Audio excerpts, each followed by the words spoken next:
नमस्कार, voice of सिनेमामध्ये आपलं स्वागत आहे. आज सालबर्डी या चित्रपटाचा टीझर लॉन्च झालेला आहे आणि चित्रपटाचे दिग्दर्शक आहे आणि संपूर्ण क्रिएटिव्ह टीम आहे यांच्याशी आपण संवाद साधणार आहोत. सर नमस्कार, व्हॉइस ऑफ सिनेमामध्ये आपलं स्वागत आहे.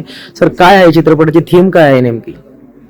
सस्पेन्स आणि सस्पेन्स थ्रिलर ड्रामा हेच मी आता सांगू शकतो, कारण की बऱ्याचशा गोष्टी आम्ही झाकून ठेवलेल्या आहेत फिल्ममध्ये. तर ड्रामा सस्पेन्सवाली फिल्म आहे.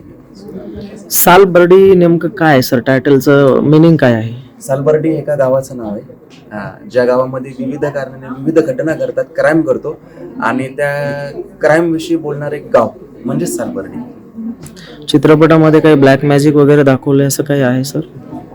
नाही, ब्लॅक मॅजिकचा तेवढा यामध्ये उल्लेख नाही, पण क्राईम आणि क्राईमवरती पोलीस यांनी कसा तपास करून त्याचा शोध लावून मूळ गुन्ह्यापर्यंत पोहोचण्याची गोष्ट म्हणजे ही सालबर्डीची.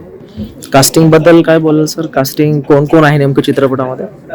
कास्टिंगमध्ये जे आता टीझरमध्ये जे दिसतात, ACP मनोरमा म्हणजेच पूजा सावंत आहे, ओमकार भोसले, शशांक शिंदे, अंशुमन विचारे, कमलाकर सातपुते, चित्तरंजन गिरी, रोहित कोकाटे, अजून अनिल नगरकर सर, शशांक शिंदे, माधव बेनकर, भारत गणेशपुरे, असे एकंदरीत एक 15 ते 20 कलाकारांची मैफिल या सिनेमामध्ये आहे. चित्रपट नेमका हॉरर आहे की ब्लॅक मॅजिकवर डिपेंड आहे सर? काय सांगाल?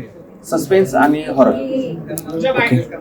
मराठी निर्मात्यांबद्दल काय बोलाल सर? कथा आणि दिग्दर्शक आपणच आहात. निर्माते शोधण्यासाठी काय, म्हणजे तुम्हाला कशी मेहनत लागली? सहसा मराठी चित्रपटासाठी लवकर निर्माते मिळत नाहीत, याबद्दल काय बोलाल? आणि मराठी चित्रपटावरही मराठी लोक पाहत नाही असं खापर फुटल्या जाते, काय बोलाल त्यांना? मराठी सिनेमा चांगल्या पद्धतीत बनवला तर 100% मराठी ऑडियन्स थिएटरमध्ये जाते. मुळात उत्तम असा सिनेमा बनणं खूप अपेक्षित आहे. तो जर बनला तर 100% मराठीला ऑडियन्स आहे, कारण की जेवढं पण कलेक्शन येतं साऊथ, तेलुगू, मल्याळम फिल्मचं, तर त्या कलेक्शनमध्ये सगळ्यात मोठा वाटा हा महाराष्ट्र राज्याचा असतो. त्या महाराष्ट्र राज्यामध्ये कल्चर आहे, पैसा आहे, ऑडियन्स पण आहे.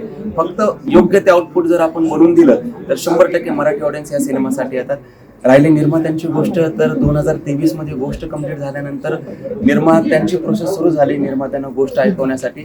तर मला वेगवेगळ्या जिल्ह्यात, वेगवेगळ्या तालुक्यात असे 3 निर्माते भेटले ज्यांना सोलो फिल्म करायची होती.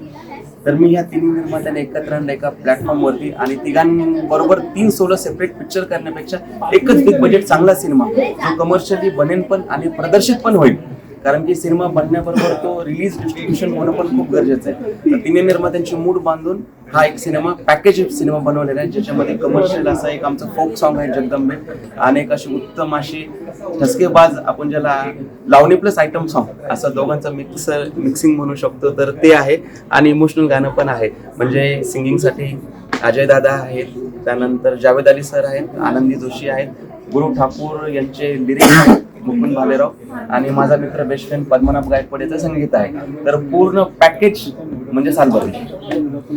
सर क्रिएटिव्ह टीम कोण कोण आहे, काय सांगू शकता? 100% मला आवडेल याविषयी बोलायसाठी, कारण की कुठल्याही सिनेमासाठी निर्माते सगळ्यात पहिल्या स्थानावरती आहेत. त्याचबरोबर मी सिनेमा करण्यासाठी माझ्यावर संपूर्ण टीम ही खूप मायने राखते, कारण की कुठलाही सिनेमा हा एकट्याचा नसतो, पूर्ण टीमचा असतो. तर आमचे या ठिकाणी अकाउंट हेड आहेत अमनजी.